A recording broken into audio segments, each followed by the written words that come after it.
Hey, it's Juck.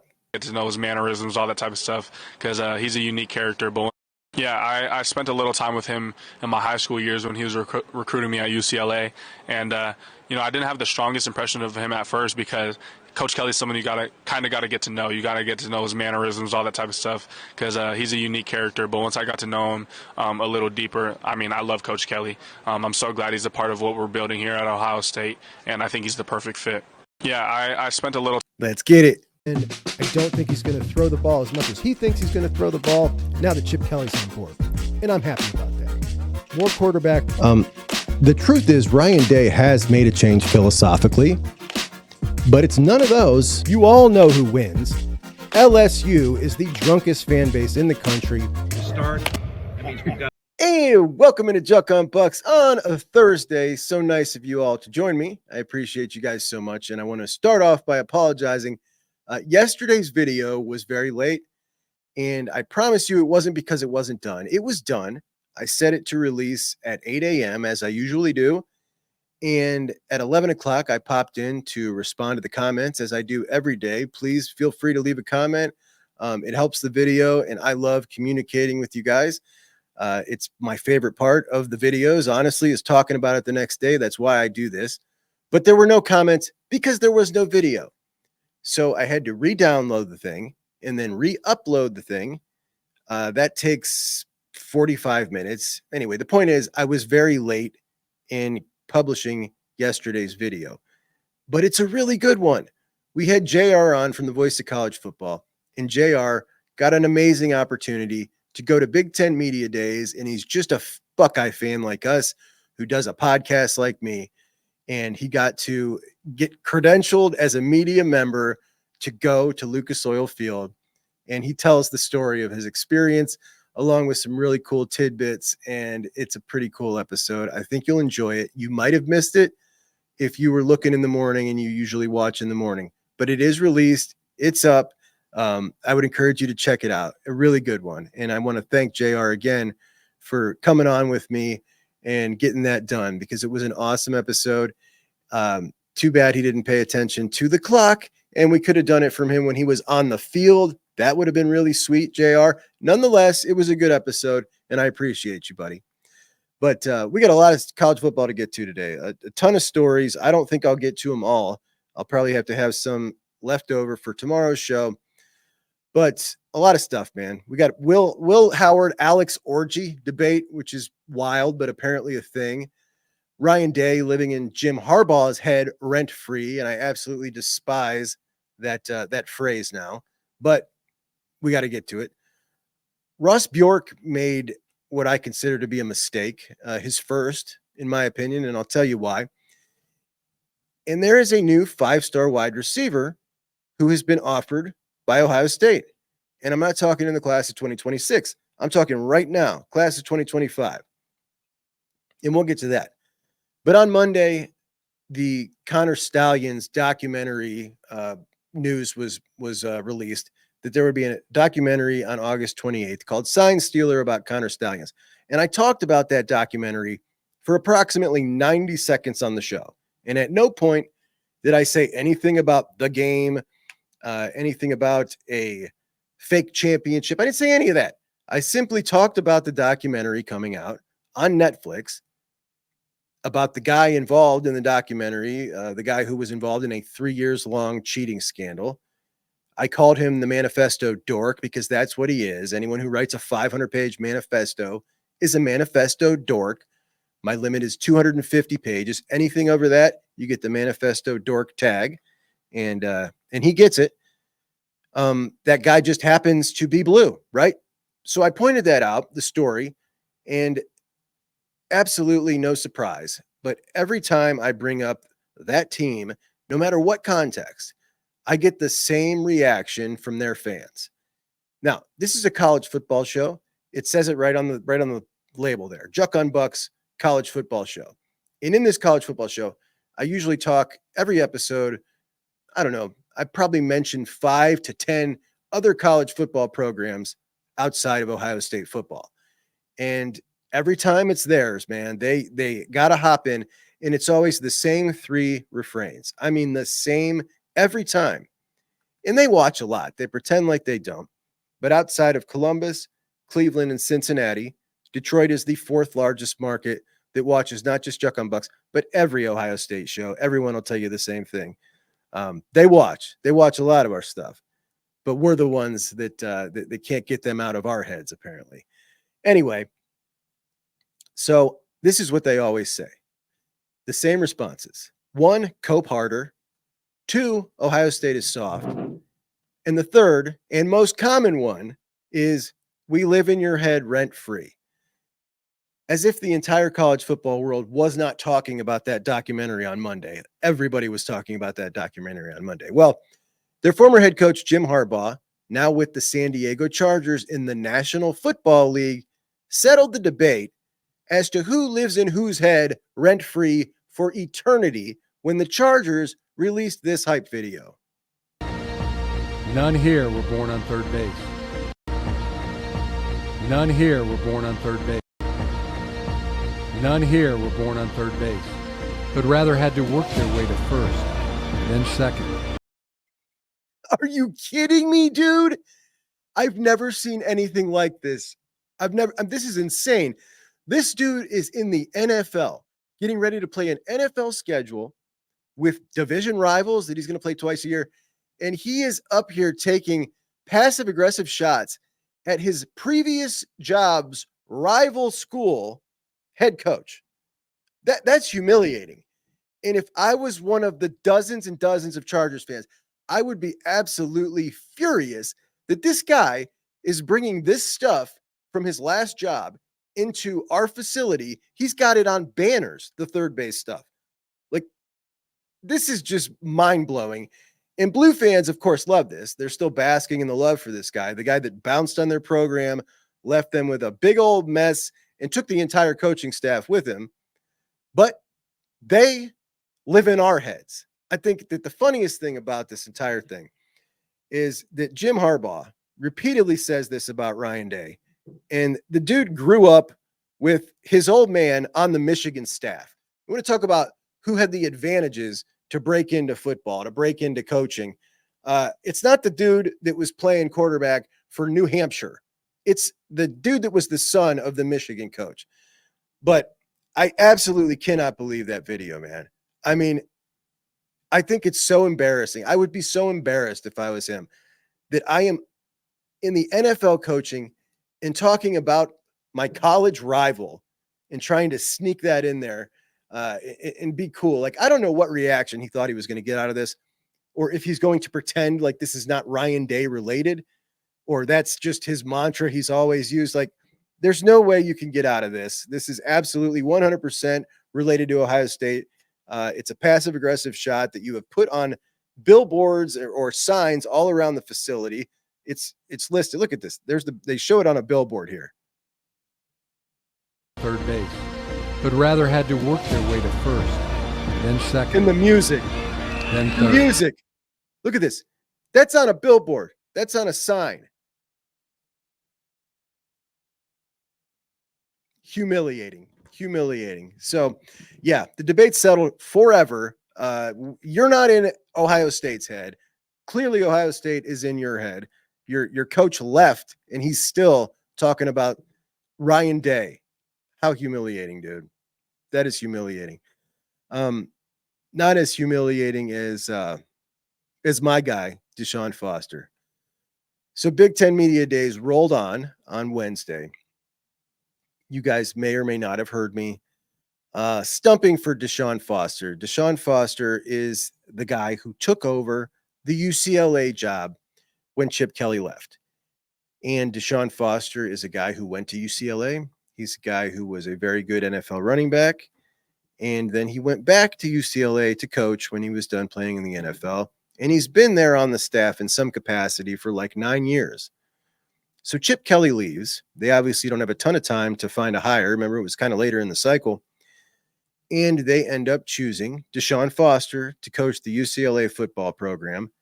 And there is a big pushback from the couple of UCLA fans. They don't like it. They're very angry. They get kind of lit up in the papers. And Deshaun Foster obviously hears this. He's incredibly excited to take over the program. It's his first head coaching job.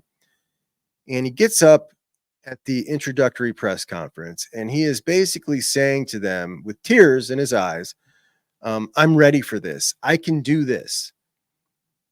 And I thought it was a touching moment. And ever since then, I've been rooting for the guy.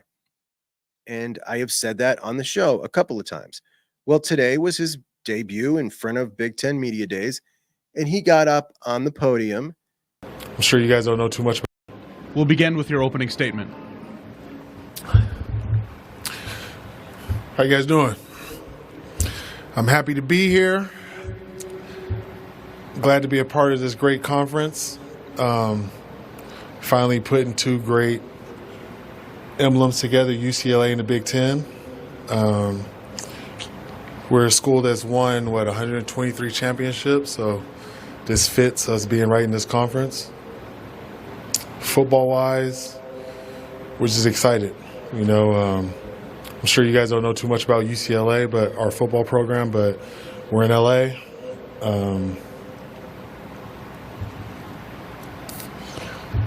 It's us and USC.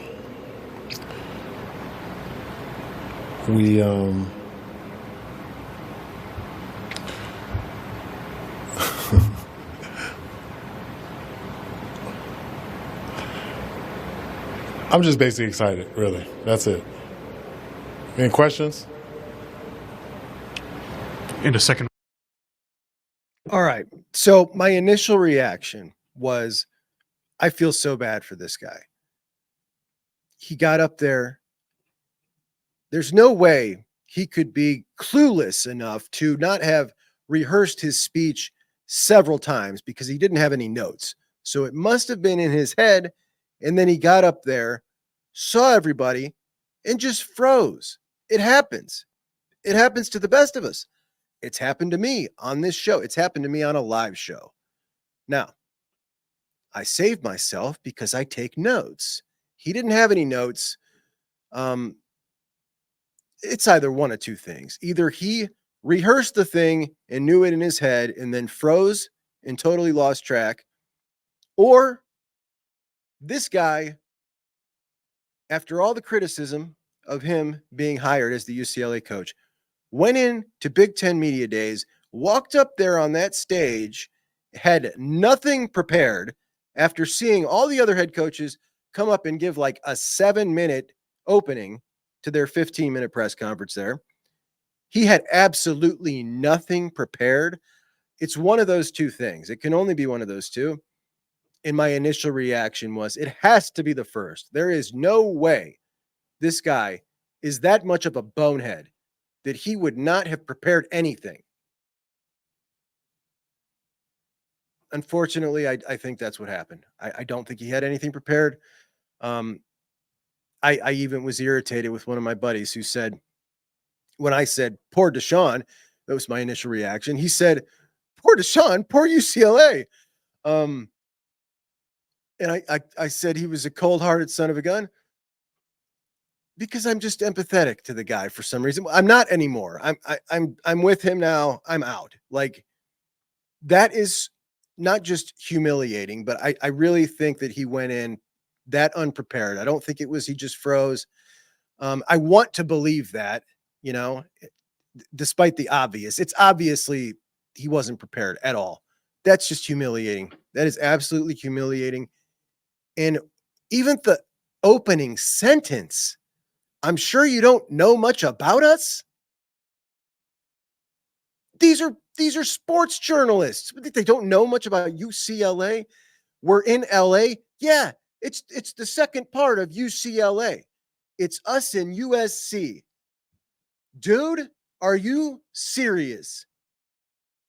This is a disaster. This is an utter disaster. I'm all the way out. I was totally wrong. I feel stupid for feeling bad for that guy. He deserved to be totally roasted. The hire deserved to be totally roasted. And that's just incredible to me. Absolutely incredible. All right. So yesterday, I put my man JR on the spot. I pulled up the big board, the JUCK on Bucks big board, And on the JUCK on Bucks big board, it has the highlighted options are remaining targets on the board. And I said to JR, in or out. And I didn't make him. I requested that he chose in or out on each of those guys. And we ran through them. And I want to pull up the big board and I want to get you on record. In or out. All right. Ready? All right.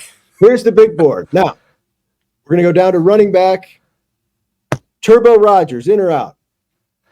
I'm going to say out until we see a visit, but sounds like he is going to visit at some point this season. So that gives me hope, but out. JR, that's not, listen, this is at the end of the class on signing day, in or out. No, there's no stipulation on record, in or out. Ready? Let's try again.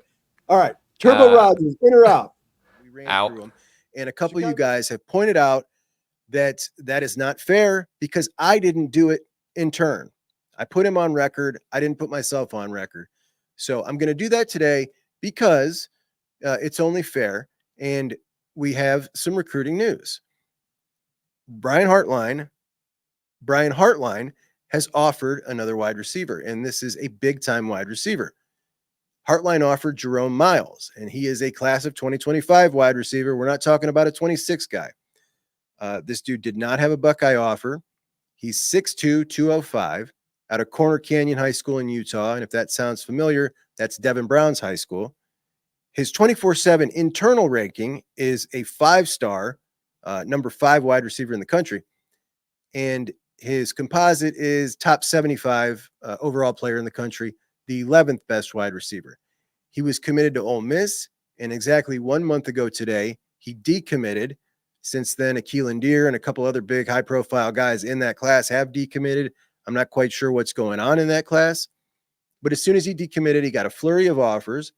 He went and visited Michigan, Texas A&M. So Michigan, Texas A&M was committed to Ole Miss, which shows us he's willing to go anywhere. Penn State offered him. They're after him pretty hot. Tennessee, Washington, and now Ohio State. So he takes those 2 visits, and apparently his recruitment is wide open. And it also looks like he's willing, like I said, to go anywhere in the country. Obviously, he's a great wide receiver. But this is a really interesting offer, and let's take a quick look at him. So, like I said, 6'2", 2.5. And the first thing we got to note is we're not talking about the best competition here. It is Utah football, but this is the highest classification in Utah. Corner Canyon is, one of the higher profile programs in the state. So we're talking good competition for the state. I got to admit, I really don't know how good Utah football is on a high school level, but I do know watching the footage that this kid's good. You can see the burst off the line right off the rip, and watch when he turns this corner here. I mean, that's speed. And remember, that's a 6'2", 205-pounder. Just about an inch shorter than Quincy Porter. Doesn't quite have it. I mean, actually, he doesn't play anywhere near a similar style game. Quincy Porter plays bully ball.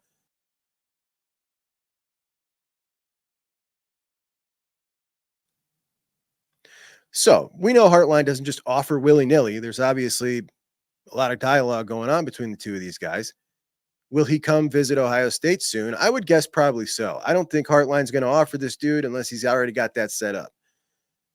I guess the big question is, what about Phillip Bell? Phillip Bell, Vernell Brown committed last Sunday to Florida. And maybe an hour after Vernell Brown made that commitment to Florida, Brian Hartline was posting about Phillip Bell highlights on his Instagram. Is there potential that the Buckeyes take both Phillip Bell and Myles? Phillip Bell supposedly making his decision in late August, but we talked about, the tragic situation in his family. Has that changed things? I haven't heard anything about it. Is he still on for late August? I don't know. But we got this offer to this dude, and this guy, if we're just being honest, he is, he's a higher tier than Phillip Bell would be. So this would be really interesting. Could the Buckeyes potentially take them both? I don't know. But Where does this leave Preston Bowman? Preston Bowman, the Buckeyes offered him the day after he committed to Kentucky. This is the local guy from Pickerington North who came and camped and absolutely lit camp up and earned his offer, but a day too late. And he said at the time he was pretty much locked in with Kentucky. I did not believe that there was any way that that was going to stick, but it looks like it's going to stick. And, I got to respect the dude for that. Really, a whole lot of respect for that. He's wanted this Ohio State offer more than anything his entire life. He made a commitment, and he appears to be sticking to it for now. It's pretty amazing, really. But a very interesting story to track with Jerome Myles and a really great wide receiver. So we'll see how that one shakes out. Shaker Heights 5-star safety, the number 2 safety in the country, Trey McNutt, postponed his decision. It was supposed to happen last week. And Steve Wiltfong came out and reported that that was because key members of the family could not make it into town on flights because of the Microsoft shutdown situation.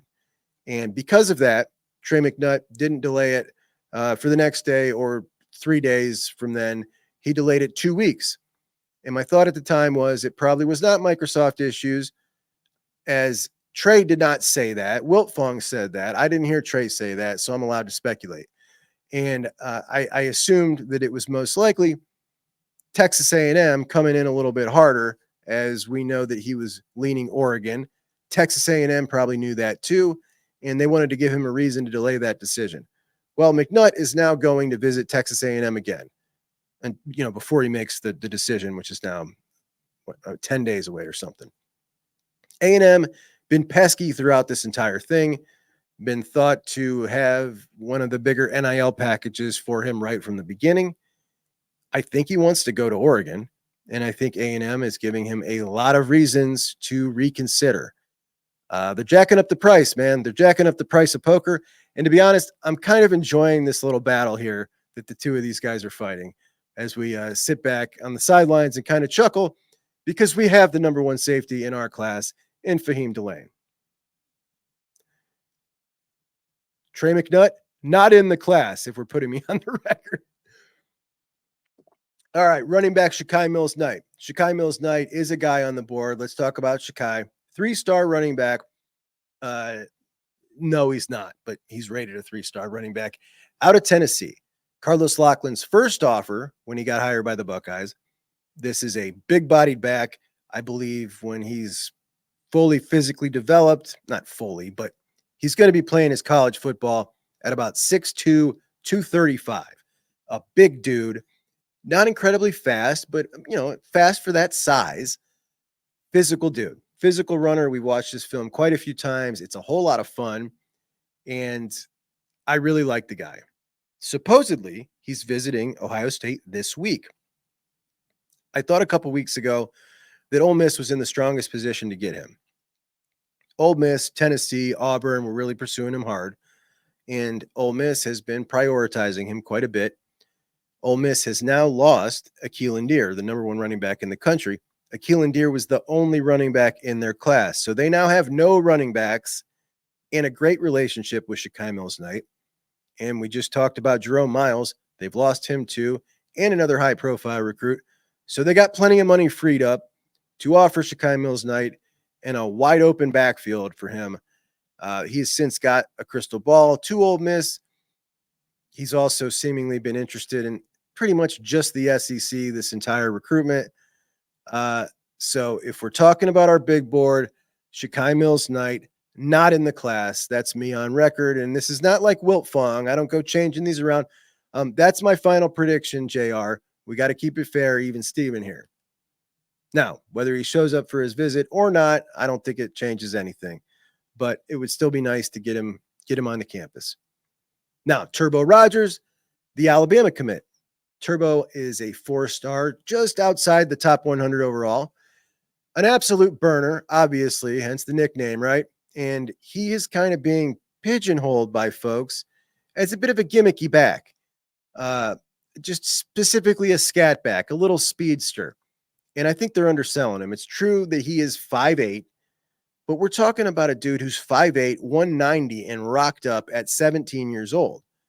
he's going to be 200, maybe 205.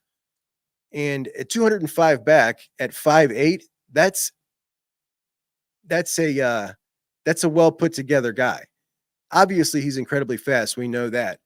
But his tape, this kid's running through the tackles. He's seeking contact like we saw on some runs out of Trey last year, where Trey just all of a sudden, like, whoa, Trey's delivering a blow to finish a run.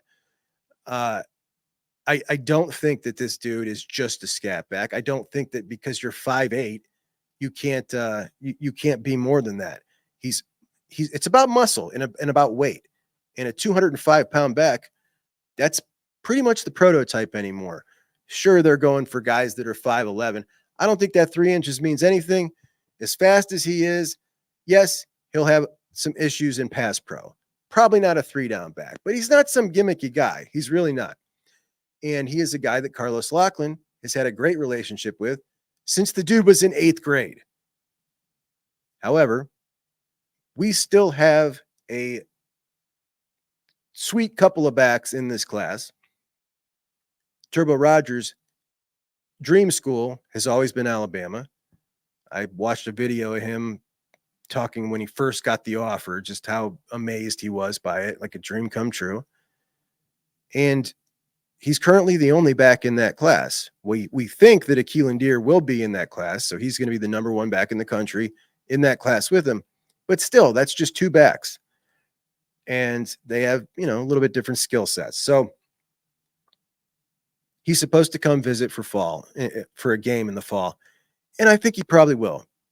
But if I got to put it on record today, and I got to because I said I would, as much as I would love him, and he'd be my number 1 pick out of these guys here.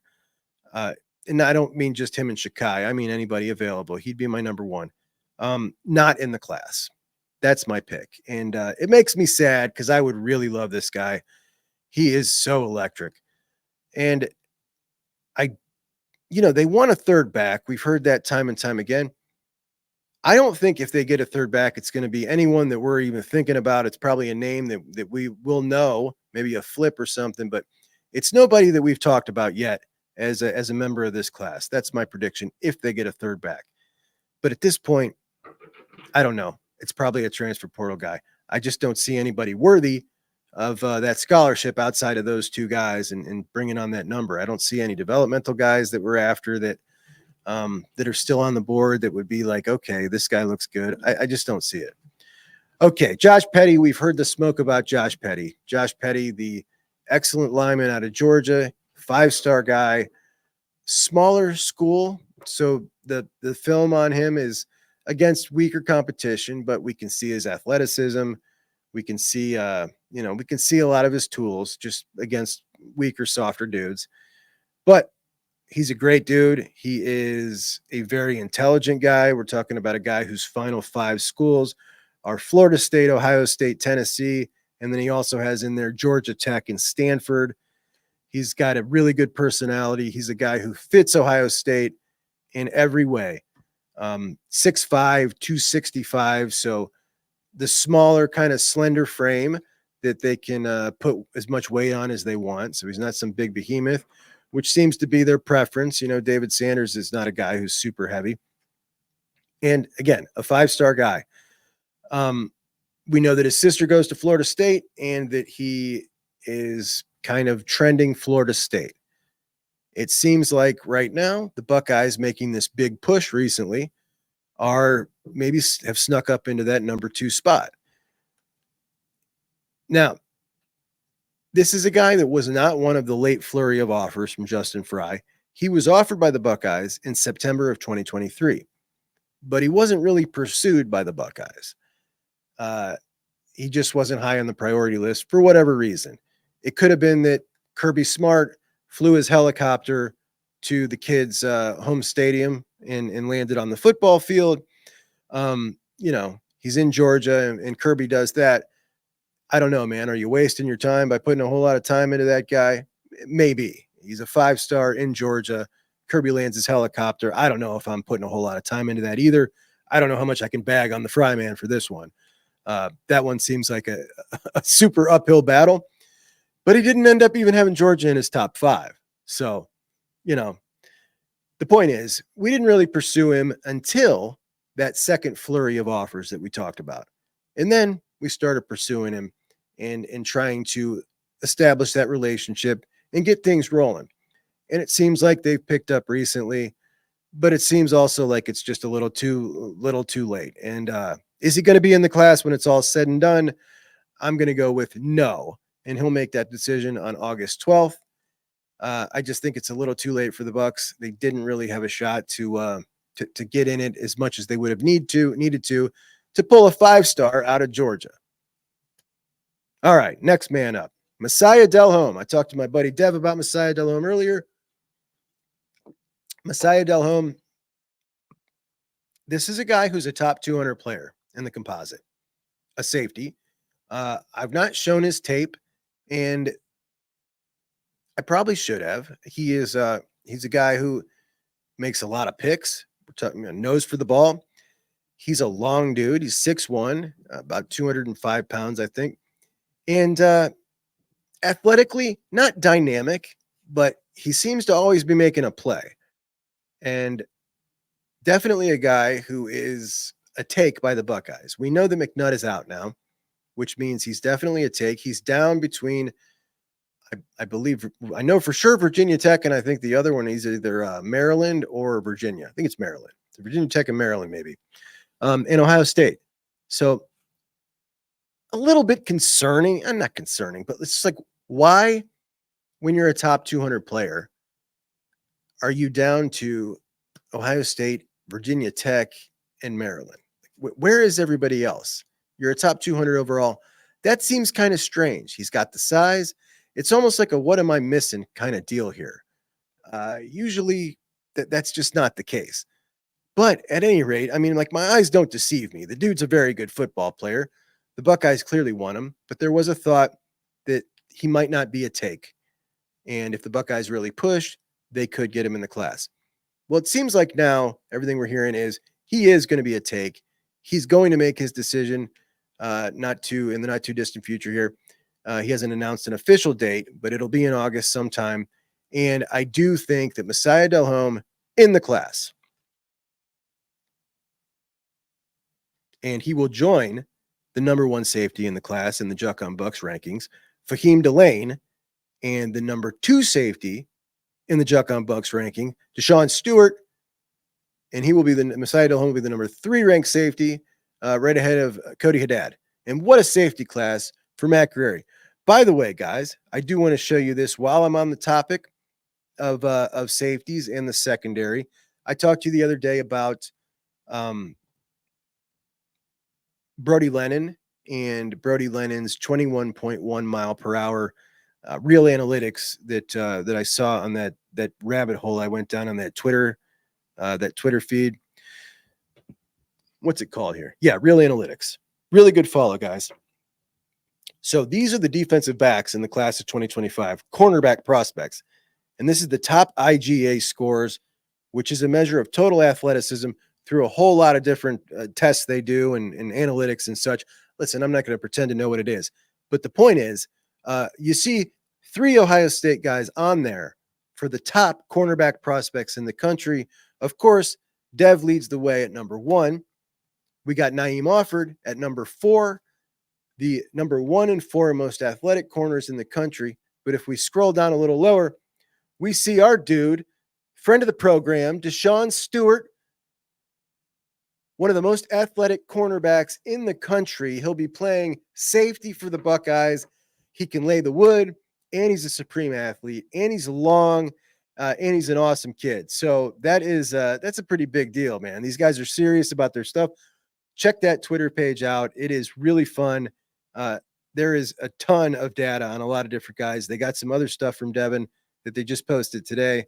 How fast he closes 5 yards and just all sorts of things like that. Really fun. You can spend some serious time on that puppy. And all right, so we got a couple more guys to go over when we talk about the class. We did Turbo. We did Shekai Mills-knight. Messiah Delhomme in the class. All right, Malik Autry. Malik Autry, 5-star, true one tech, defensive tackle, 6'5", 320 pounds, the type of body we never seem to get. And the Buckeyes certainly, if he was going to flip from Auburn, it would be the Buckeyes. However, I don't think he's going to flip from Auburn. And if I got to be on record, I'm going to say no, not going to be in the class. The other superstar tackle, Jahkeem Stewart, is definitely not a one tech. He's an everything tech. He's a stud, absolute physical unit, and got a crazy amount of bend. Also, really mature for his age. This guy's a class of 2026. It has been said by some people that we all trust that he is most definitely going to be reclassifying to the class of 2025, probably in January.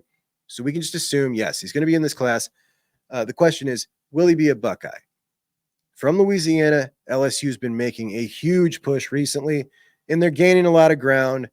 And I talked yesterday about the visits he's got, the games he's going to see this season. He's going to Oregon and Ohio State. He's going to the game. He's going to, never mind, that's not his list. He's going to LSU and USC. USC also in on this commitment. He's visited them before. So LSU, USC, Ohio State, Oregon, and Georgia, Texas. And all of those schools are in on it. And it seems to me like Ohio State is the school best positioned that's not named LSU. But now that LSU is gaining some ground and making some headway that they didn't seem to have before, it might make you a little more cautious. However, I do think that this guy is a bit of a different personality. He seemed like it right from the beginning. He seems like a guy that wants to get out and spread his wings. And the relationship that he has created already with Larry, with Lyle Clark, seems to me to be something legit, something true. And for a guy like that, we know that the NIL is going to come through. I'm going to go ahead and say Jahkeem Stewart in the class. That's just the way I feel this one's going to play out. So Jahkeem Stewart in the class. All right, who else? Phillip Bell. I do believe Phillip Bell will be in the class. Preston Bowman, sadly, not in the class. I was really hoping for the guy just because he's a hometown guy. And I really believed that he was going to, absolutely jump at that offer, but he didn't. And I'm kind of happy for him. He's a solid guy. Like, I appreciate the fact that he stuck to his guns and said, no, they waited too long. I made a commitment. I'm sticking with this. Now, if he goes back on that, whatever, I still respect him, but I do respect that stance. I think it's really cool, particularly this day and age. So Preston Bowman, not in the class. Javon McFadden. This is a tough one, man. This one's way tougher than it should be when a guy's got Maryland and Colorado next to Ohio State with his hats on the table. That's who he's down to. He was supposedly not making a decision till during the season. Then I saw that Mick Walker of Letterman Row, he's a new recruiting guy over there, said that he told him directly that he was going to make his decision before the season. I don't know, but we do know that he is really good friends with Jordan Seaton, who was the number 1 lineman last year, who went out to Colorado to play with Dion and kind of spurned Ohio State and Tennessee at the last minute. Ohio State, Tennessee now fighting for David Sanders. Let's get to David Sanders first. David Sanders, August 17th, he'll announce, we'll be here live and we'll be celebrating David Sanders in the class. I actually feel less confident about Javon McFadden. I just feel like something's going to go wonky here. Not a huge deal. This is not some excellent lineman. He's a guy with a lot of potential. I'd like to have him, but I don't know. I just got a bad feeling about it. I don't really have any reason why other than you got Ohio State, Maryland, and Colorado, and you're waiting. Like, why? What's wrong with what's wrong with the picture? Doesn't make any sense. And because of that, I'm just going to go ahead and say I don't think he's going to end up in the class. But there is what we got. Let's just recap. Turbo and Shekai Mills-knight not in the class. Phillip Bell in the class. Preston Bowman, no. David Sanders, yes. Javon McFadden, no. Messiah Delhomme, yes. Malik Autry, no. Jahkeem Stewart, yes. That's my final answer. James Franklin spoke today at Big Ten Media Days. The whiteout is not going to be the Buckeyes this year. The Buckeyes go to Penn State, and they're going to play in something called the stripe out or something. I don't know. I think what they're going to do is try to make the stadium look like the helmet. So it's going to be mostly a whiteout, but like a blue stripe, something like that. But Washington is going to be the team that gets the whiteout, not Penn State's choice. This is a TV network thing. And James Franklin spoke today about the potential of the whiteout during a playoff game, should they happen to host a playoff game. Here's what he had to say. Say this, something that me and Pat really haven't talked about up to this point, but we feel very strongly that there should be one whiteout a year. We're able to create some really cool environments with a stripe out, a helmet stripe, which is very close to a whiteout. We're able to create some really good environments, the throwback game.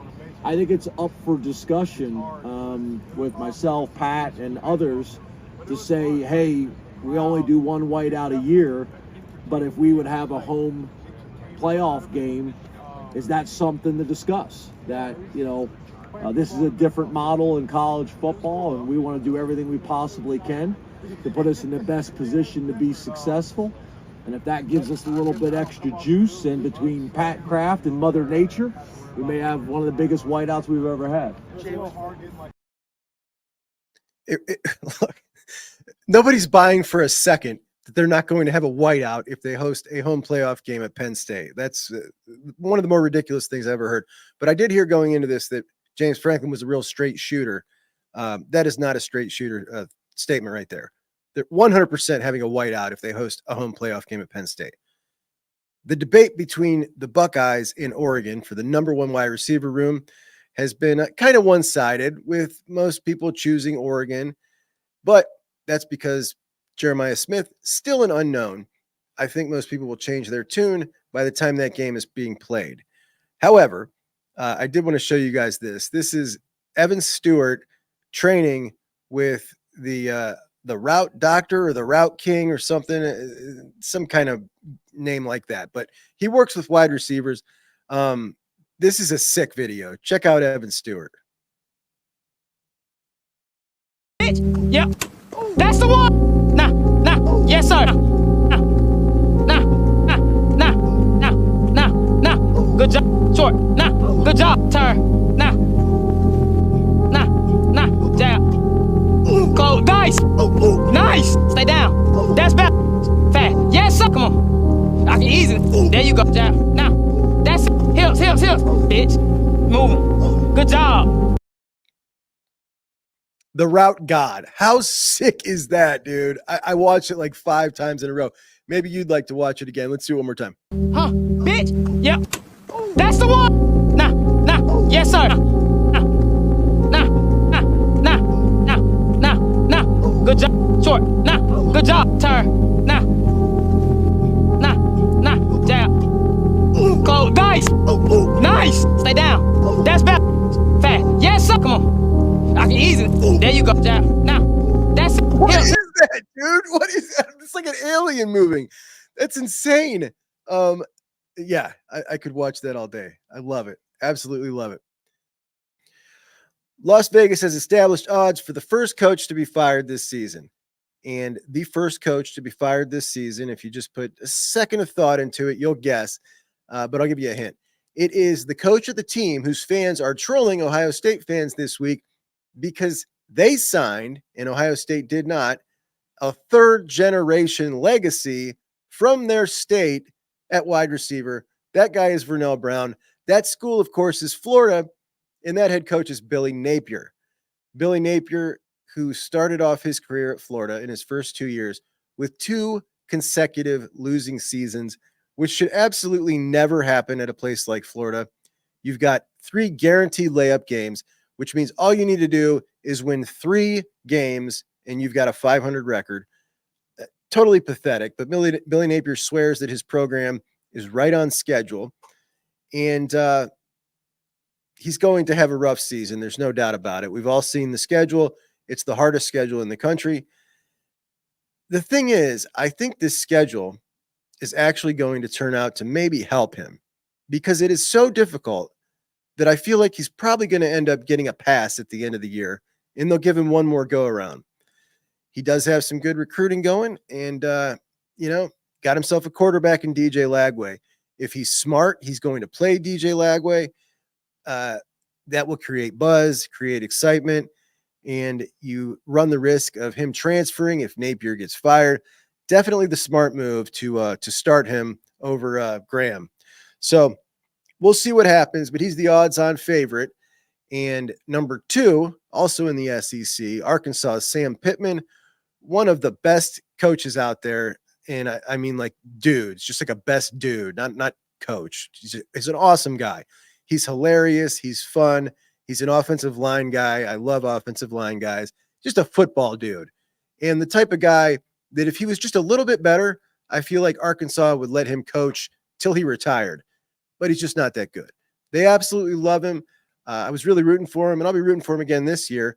But with Bobby Petrino sitting like a vulture as his offensive coordinator, ready to take over the program that he once coached, there's only one way this is going to end. And Sam Pittman is plus 500. That's a $10 bet that's probably worth it. I like that. I actually think those are better odds than he should be the odds-on favorite over Billy Napier. Sorry, Billy Napier's plus 400. Number 3, and you're not going to believe this one. This one's absolutely ridiculous. This is not a $10 bet you should invest in. This is Mario Cristobal. So Mario Cristobal plus 600. I think that's insane. There's absolutely no way, in my opinion, that Mario Cristobal is getting fired. He is doing a total rebuild at Miami. The roster looks, he's already made the best roster in the ACC. And the culture totally changed, totally flipped. Somebody said to me in the comments, one of the Oregon guys the other day, Mario's like a cop. And I think it's perfect. He actually is like a cop. And maybe that's just what Miami needs. We'll see if he gets it done on the field. We know he's made a lot of coaching blunders. But when you got a guy that comes in to do a rebuild and he creates the energy and gets everything in sync to build a roster so quickly like he has, there's just no way you're going to get rid of him after 3 years. And the fact that he is the number 3 odds-on favorite to be the first guy fired this year, I think it's ridiculous. I think it's absolutely ridiculous. Number 4, Dave Aranda at Baylor. This is one that is, I don't know, man. Dave Aranda's a good coach. I don't know what's happened at Baylor, but it hasn't worked, and I don't see it getting any better. That guy, he probably should be number 2 on this list to me. Rounding out the top 5, Vanderbilt's Clark, whatever his name is. Who cares? He's the Vanderbilt head coach. I don't know if they should worry about firing a guy. They should probably just be grateful that someone wants to coach their program and get their brains beat in 8 times a year, 8 conference games in the SEC. It just seems like what are you looking for, right? If you're Vanderbilt, I don't know. Dabo and Lincoln Riley both at plus 2,500 and Ryan Day at plus 1,200. So according to Vegas, Ryan Day is 2 times more likely to be the first guy fired than Dabo or Lincoln Riley, which is kind of absurd. And speaking of Billy Napier, if it wasn't crazy enough that a quarterback on the Georgia Bulldogs roster had filed a lawsuit, and one of the co-defendants was the Florida Gators head coach. Talk about college football rivalries. The Florida head coach now, as we enter into the season, has filed a motion to dismiss the lawsuit. Jayden Rashada is that quarterback. Billy Napier is that coach.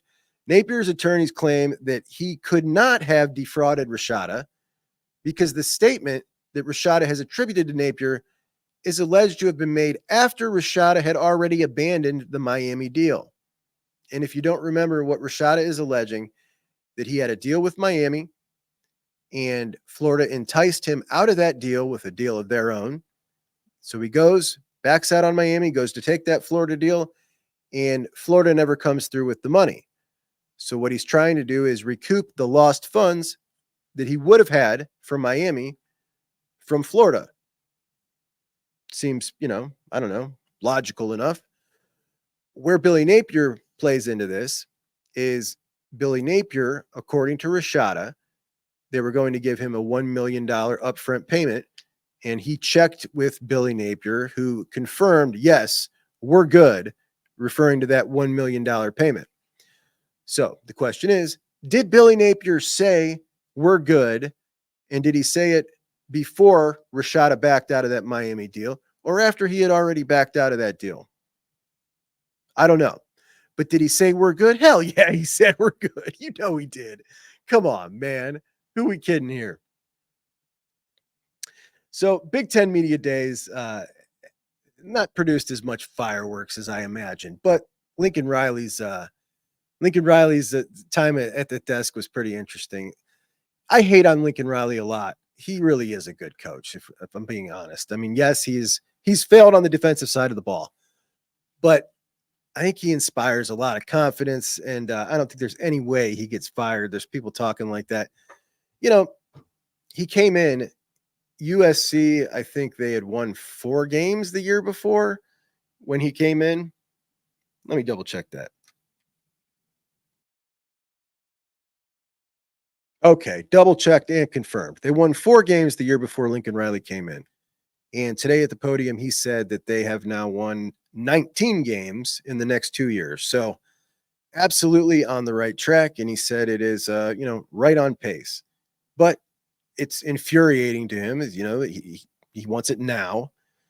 But he made a lot of good points about the program and about USC playing catch up. They're playing catch up in a lot of areas, in NIL, in facilities, in a lot of ways. But he is convinced that when they catch up, then that's when it's going to shine, because there are ways that other schools can't catch up to them in certain areas. He didn't elaborate on that, at least the part I saw. But, USC's got a lot to offer. That's for sure. And they certainly have a history of winning football. Miller Moss, the quarterback, came out and said that the defense is totally different. And who knows? He made a really good hire in D'Anton Lynn, and there are a lot of nice assistant coaches on that defense. Is he going to turn it around? I really believe that he is. And I think that they are going to be a force to be reckoned with in the Big Ten in a couple of years. That's just my feeling on Lincoln. But he is a smug jerk, man. I really don't like him at all. And I loved this. Athletic director at Oklahoma, Joe Castiglione, made a statement taking a shot at Lincoln Riley kind of passive aggressively. So when Oklahoma first announced that they were going to go to the SEC, that was SEC Media Days in 2001. And rumors were that Lincoln Riley was unhappy with this. And rumors swirled that he was maybe going to take the LSU job, joining the SEC. A lot of people thought it was nonsense. Lincoln Riley came out and denied it, said, I will not be coaching at LSU. And then, like the next day, he took the job at USC. It was pretty unprecedented at the time. We've since seen Brian Kelly leave from Notre Dame to LSU. Just not something you see. He had been to the playoffs, I think, twice at the time with Oklahoma. They just had finished a 2-loss season. So things were rolling, and he goes and takes a job at another blue blood program, from one blue blood to another, just drop of a hat. And really weird situation, not something you see. And to me, it just kind of shows the kind of guy he is. I don't like him, but a really good football coach. I am interested in why it is this dude seems to be so scared of the SEC. Remember, he tried to get out of this LSU game, come hell or high water, and he's not. He's got to play it. They're a 6-point dog against LSU to start the season. But Joe Castiglione came out and said, I'll tell you without reservation that every coach we talked to was excited about the SEC move. He's talking about when they had a party for the SEC move, for the official move. So, the ones who weren't here. All right. So Oklahoma had a party for the official move to the SEC. And Oklahoma AD Joe Castiglione said, "I'll tell you without reservation that every coach we talked to was excited about the SEC move. And you know, the ones that weren't aren't here anymore." So he's obviously taking a shot at Lincoln Riley with that. And somebody brought this up to Lincoln at Big Ten Media Days.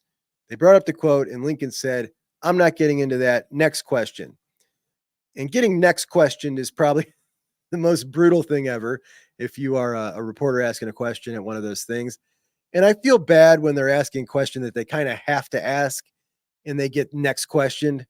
But this one, definitely not something that you had to ask. This is just, this is trying to stir something up and get a quote.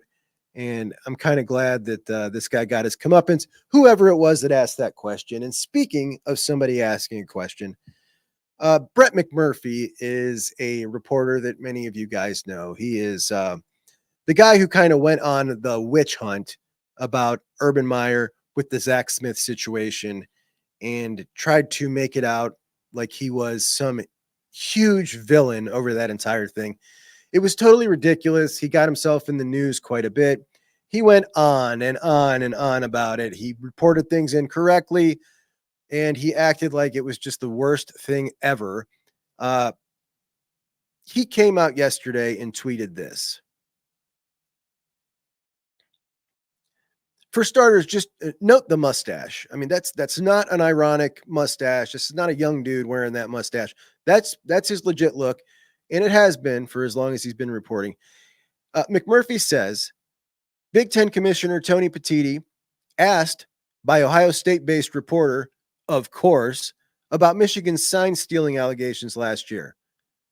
Petitti says, "I'm not aware of any timetable on the NCAA's investigation into Michigan."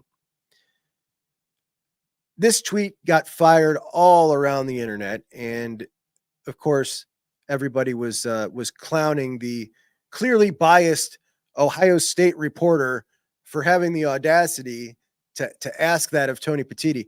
Like that's some ridiculous question, while there's still an ongoing investigation to ask the commissioner who has suspended the coach of that team over the same scandal if he knows anything further.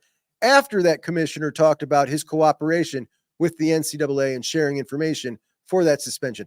I know that's just totally absurd, Bert, but he makes that statement in Bucknuts. Steve Hellwagon says, "It was me. I did it. Just asked about the process he had in making the decision and if he knew if the NCAA was close in finding. That was it."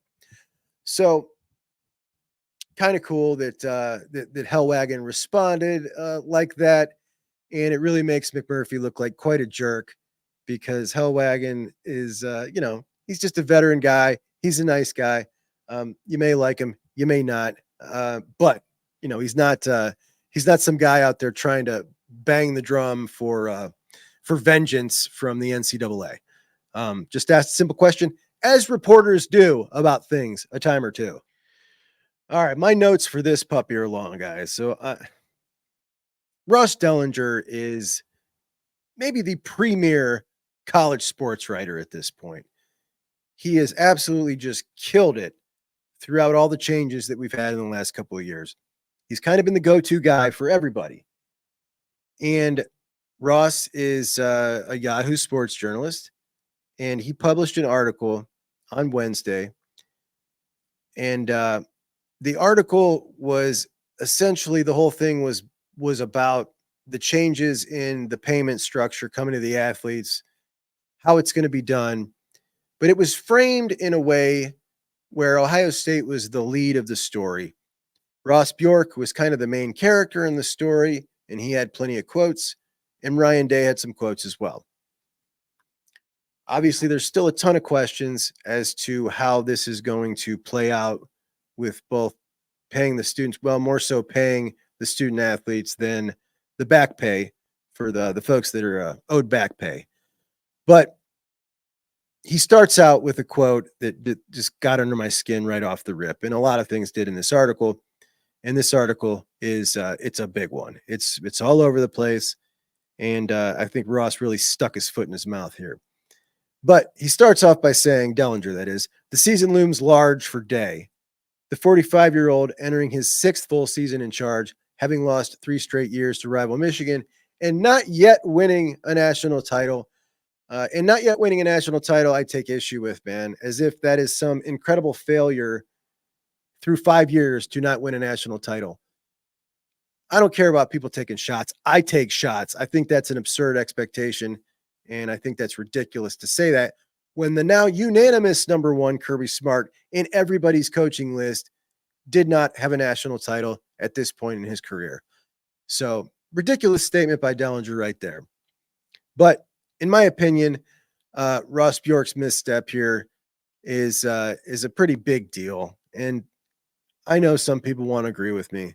And I know I'm a little more sensitive about this kind of stuff than most, but this just really is irritating to me. But Ross Bjork went on record in similar fashion to Gene Smith in that article in The Athletic that I shared with you guys last month. And he opened the books for everybody to see regarding what Ohio State players make in NIL money, which now makes 2 Ohio State ADs in the course of 2 months who have come out with this kind of information. And they're the only ones in college football who've done this. The most high-profile brand in all of college football. Nobody else is putting numbers out there like this. And to the casual fan, these numbers seem absolutely insane and make it sound as though Ohio State is in a league of its own, this big behemoth program gone rogue, buying a roster. And I don't mean fans of our rivals. I mean the vast majority of casual college football fans have absolutely no clue what's going on in the landscape of college football when it comes to what payments for NIL look like, or what these deals look like, or that years ago, Tennessee signed Nico for a $7 million deal, or that Jayden Rashada, who we just talked about, had a $10 million deal. All they see is comments like this from Ross Bjork, who said, in the meantime, Ohio State's donor-led collective and brand affiliates dispersed, quote, around $20 million to the Buckeyes players this past year, according to Bjork. When Dellinger asked Bjork if this would continue, Bjork basically said it's impossible to know at this point. So all offseason, all we heard was how the Buckeyes loaded up. They loaded up in the transfer portal. And this $20 million figure is now being used already, just hours after, as a way to discredit this team, his team, and the accomplishments of his head coach. And I don't like it one bit. And I don't know why Ross did it. Here's a line from the article. In fact, the university is rich enough that its donor-led collective and brand affiliates dispersed the Buckeyes football players around $20 million this past year, said Ross Bjork, the Ohio State athletic director. In all likelihood, that figure ranks first in America. In all likelihood. Note, Texas, Texas A&M, Oregon, Miami, nobody else sharing this information. So our guy comes out and offers it up. Of note in that statement there from Bjork, in that $20 million figure, he's including every single deal that every player has signed with a business rolled into that $20 million figure. All the brand affiliate deals. But nobody will bring that up. This looks straight up like Ohio State cut checks for $20 million to the dudes on the roster. And I don't understand why. And my irritation all off season was based on a comment Ryan Day made in July of 2022, the $13 million. And that $13 million comment that Ryan Day made in July of 22 was quoted all off season by every dumb fan, every Ohio State hater, and even legitimate articles in legitimate publications threw that figure out as the cost of this army of transfers that Ohio State loaded up in the transfer portal of 2023. Never mind that that was an entire year after Ryan Day made that quote. Nothing good comes of revealing these kind of figures when nobody else does it. And we've got 2 ADs and a head coach talking numbers like this, and nobody in the country is talking about these. And here's the kicker.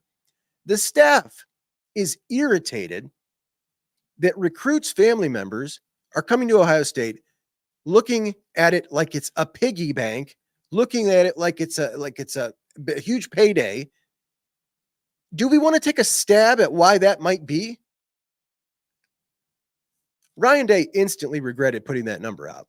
Gene Smith orchestrated the cooperation between several parties to put his story out in The Athletic, basically a puff piece about Gene Smith, the hero taking responsibility for the failures of the recent failures of the football program and making these great sacrifices, spending everybody else's money on his way out the door to leave the program in great shape.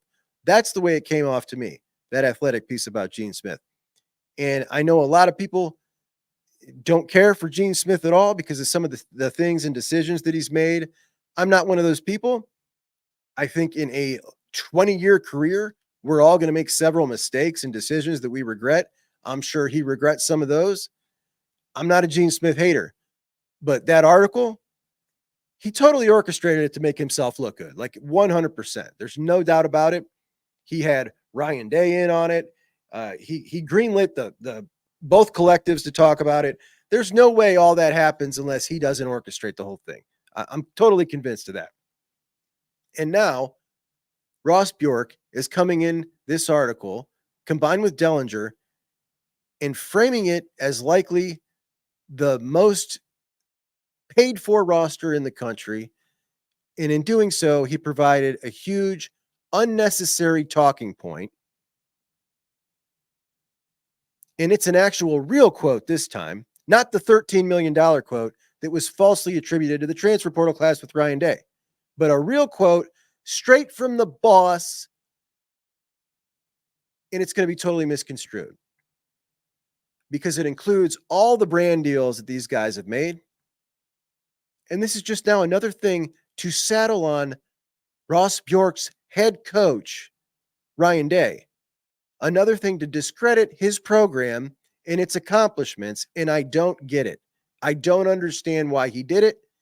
It's already everywhere. Do a Google search, Ross Bjork, $20 million, and look at it. It's everywhere.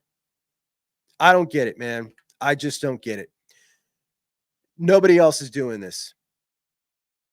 And nobody else is, you know what would have been a great quote? Instead of this $20 million figure, if he had said that the dollar amount that the Ohio State Buckeye football team is making in deals around the city of Columbus, that would have been a great figure. What's that figure? Wouldn't you like to know that? How much money in true NIL deals are these guys making through businesses? That's a figure that sounds great. That's a figure that markets the city. That's a great figure. Instead, he lumps it in with this. And now it's just it's irritating, man. It really irritates me. I just don't like the fact that this offseason was already, they got their excuse ready to go, that the Buckeyes bought the roster, the 7 total players that came in the transfer portal. They bought the roster. I have seen in comments all over the place, how does Ohio State think that they are going to gel with all these transfers they brought in? Now, you guys know, I've done it on here before, 91 teams brought in out of 134 more transfers than Ohio State. But because of this narrative, the average casual fan has seen the headlines and thinks that Ohio State brought in a Colorado level 40 transfers and went on some huge spending spree. That's what they think, man. And when they see this figure, they have no idea what other teams are spending. And it just looks like Ohio State is some rogue Miami style program out here spending all sorts of crazy money. And if somebody could tell me, give me one explanation why in the world he would say that. I just can't think of a single positive that could possibly come from this. And I suspect he'll regret it. Anyway, the rest of the article is about the pay structure, and it has a whole lot of great explanations and things like that. I don't even want to get into it anymore. I don't even want to get into it. I'm just done. I'm done with today's show. Well, let me get to a couple of your quotes because, there are a couple of your comments. I'm just done. I'm really bothered by this, man. I don't like our people being discredited through the fault of our own people. You know what I'm saying? That's all I'm saying. All right. Shane Stewart. Shane is our resident Georgia buddy. Justice Terry, Elijah Griffin on campus this weekend. Tyler Atkinson and Jackson Cantwell. Man, let's go over this list. Justice Terry, 5-star defensive lineman. Elijah Griffin, 5-star defensive lineman. Tyler Atkinson, that's our running back. You keep your hands off Shane. He's up in Yankeeville, you told me. Jackson Cantwell, that's the number 2 offensive lineman in the country. And a bunch of commits too. Hard to believe the Buckeyes aren't doing anything. Missed opportunity, you're telling me, man. Why? Well, I don't get it. Why aren't we doing something? It's a huge missed opportunity. You only get so many of these chances. A-Train says, Indiana is the Detroit of the Midwest. We can do better. Oh man, guys, this is in response to my, I got to put, hang on. Let me get this.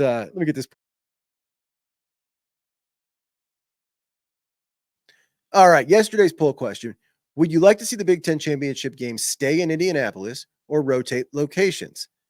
42% out of 100 stay in Indy. 58% say rotate. Now, I suspected that. I don't understand why. I'm of the 42% who would rather see it stay in Indy because, well, it's right next door to Ohio and it's close to us. I assume most of you guys are in Ohio, and I want to know if you chose rotate, why? Where do you want to go? Do you actually want to fly out to Las Vegas for the Big Ten championship game when we got a playoff game next week and probably another one the week after that? Not next week, 2 weeks later. The only people who gave explanations for this, and it's adorable. It's absolutely awesome. I like our Ducks, man. We got a couple loyal Duck listeners who are very respectful and cool to our Buckeyes. And here's what a couple of them had to say. Basically, the only ones who commented on this. But I say rotate just because Indiana is cold. That's a Duck right there. I like him. In the A-Train, this is a very loyal listener. Indiana is the Detroit of the Midwest. We can do better. It's like, number one, I love that he says we can do better in their first year in the conference. He's already referring to it as we. Welcome. That's awesome. We can do better. Indiana is the Detroit of the Midwest, which is kind of like me saying Seattle is the Oregon of the Pacific Northwest. I love it. It's awesome. And I love the Ducks on this show. Not all the Ducks, but the Ducks that are here, they're all cool, dude. They really are. All very respectful of the Ohio State program and very respectful and always nice and cool in our live shows. Those ones are welcome. USC, not welcome. Our dude Andrew says, the Michigan fan paradox. Connor Stallions is a hero. Connor Stallions did nothing to help Michigan football. Knuckleheads, every one of them. And, that's something I've been banging on for a while. Like, it's one or the other. They both don't make sense. And here is a comment from one of those folks. Connor Stallions refused to talk to the NCAA, cooperates with Netflix. And Urban Meyer knew about Zach Smith is his retort there, which is just absolutely like, what are you talking about? Like, how in the world does that have anything to do with a cheating scandal on the football field? I don't know. All right, friends, that's my show today. Thank you so much for joining me. Please like this video on your way out the door. Share with a friend. Hit your alarm bell so that when we go live, you can join me because I really need you guys in here so that we can have the most robust chat in the biz. And it's a fun deal when we go live. I really enjoy it. You guys are the best. I absolutely love doing this show, and I appreciate you all so much. If you could, please check me out in podcast form. For whatever reason, we get no traction in the podcast form, and I don't understand why. Maybe it's my excellent facial expressions or my good looks. I don't know what it is, but no no listens in the podcast form. Like, honestly, not even 10% of the video form. I don't know why that is, but if you get a chance, if you could just subscribe to that would be awesome. Anything you can do to help the show, I'd appreciate it. I put a lot of time into it because I love it and I love talking Buckeyes with you guys. So I appreciate you all so much, and I will talk to you tomorrow. Juck and Bucks out.